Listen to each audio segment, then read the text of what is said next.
शरद पवार जिथे असतात तिथे स्ट्राईक रेट जास्त असतो. जयंत पाटील. राष्ट्रवादी काँग्रेस पक्षाच्या वतीनं आज निवडून आलेल्या खासदारांचं अभिनंदन करण्यात आलं आहे. यावेळी बोलताना जयंत पाटील यांनी म्हटलंय की महाविकास आघाडीला घवघवीत यश मिळालंय. उद्धव ठाकरे यांच्या पक्षाला देखील मोठं यश मिळालंय.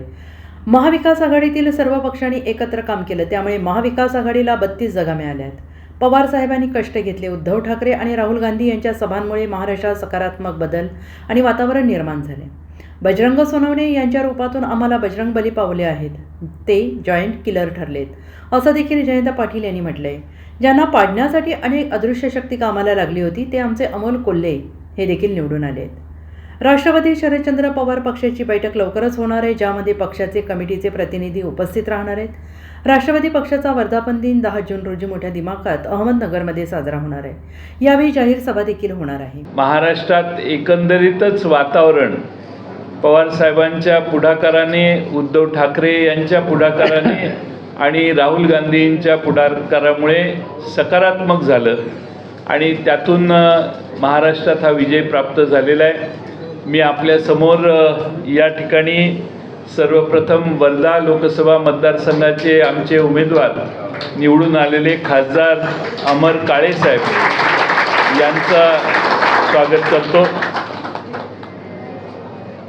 शिरूर लोकसभा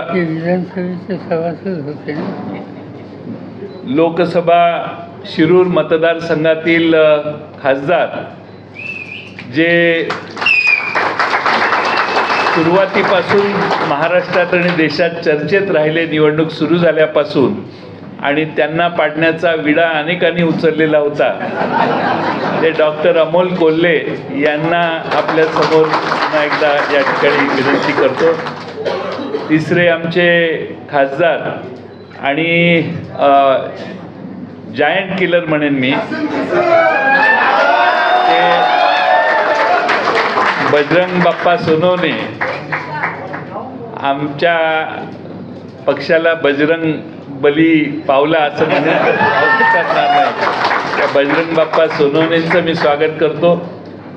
महाराष्ट्रामध्ये बीड लोकसभा मतदारसंघ, महाराष्ट्रातल्या जनतेच्या विचाराला एक वेगळी कलाटणी देण्याचं काम आणि महाराष्ट्रामध्ये स्वाभिमानाचा विचार आपण स्वीकारायलाच पाहिजे आणि पवार साहेबांच्या बरोबर आपण ठामपणाने उभं राहिलं पाहिजे, ही भूमिका महाराष्ट्रात अतिशय उघडपणाने आमचे नेते विजयसिंह मोहिते पाटील साहेब यांनी घेतली आणि माढा लोकसभा मतदारसंघ आणि संपूर्ण परिसरात त्या एक वेगळं चित्र निर्माण झालं. ते श्री धैर्यशील मोहिते पाटील हे आज तिथं खासदार म्हणून निवडून आलेले आहेत, त्यांचंही मी स्वागत करतो.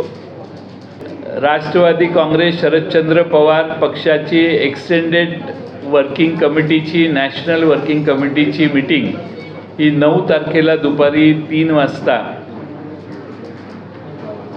YB चव्हाण सेंटरला होणार आहे. यशवंतराव चव्हाण प्रतिष्ठानच्या इमारतीत होणार आहे.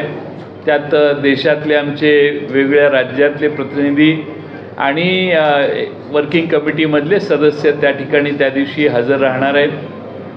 आणि 10 तारखेला आपल्या सर्वांना माहिती आहे की राष्ट्रवादी काँग्रेस शरदचंद्र पवार पक्ष हा राष्ट्रवादी काँग्रेस पक्षाची स्थापना आदरणीय पवार साहेबांनी केली आणि म्हणून या 10 जूनचं महत्त्व राष्ट्रवादीच्या कार्यकर्त्यांना सर्वात जास्त आहे. आज त्या 10 जूनला येत्या राष्ट्रवादी काँग्रेस शरदचंद्र पवार पक्षाच्या वतीनं हा दरवर्षी साजरा केला जाणारा फाउंडेशन डे अतिशय दिमाखात आणि उत्स्फूर्तपणाने यंदा अहमदनगर शहरात आयोजित करण्याचं ठरलेलं आहे. अहमदनगर शहरात संध्याकाळी 5 वाजता अहमदनगरमध्ये स्वतः खुद्द शरद पवार साहेबांच्या उपस्थितीत हा त्या ठिकाणी फाउंडेशन डेचा कार्यक्रम, जाहीर सभेचा कार्यक्रम हा त्या ठिकाणी होणार आहे. त्याचंही निमंत्रण आपणा सर्वांना आहे. जनतेच्या मनात जे आहे तोच निर्णय जनतेनं दिला आणि 10 पैकी 8 म्हणजे 80% जागांवर पवारसाहेबांच्या नेतृत्वाखाली महाराष्ट्रात राष्ट्रवादी काँग्रेसने प्रत्येक वेळा दाखवलेलं आहे की सगळ्यात मोठा स्ट्राईक रेट हा राष्ट्रवादी काँग्रेस शरदचंद्र पवार पक्षाचा असतो. पवारसाहेब ज्या बाजूने असतील त्या बाजूने हा स्ट्राईक रेट चांगला राहिलेला आहे आणि म्हणून 80% उमेदवार आमचे निवडून आले.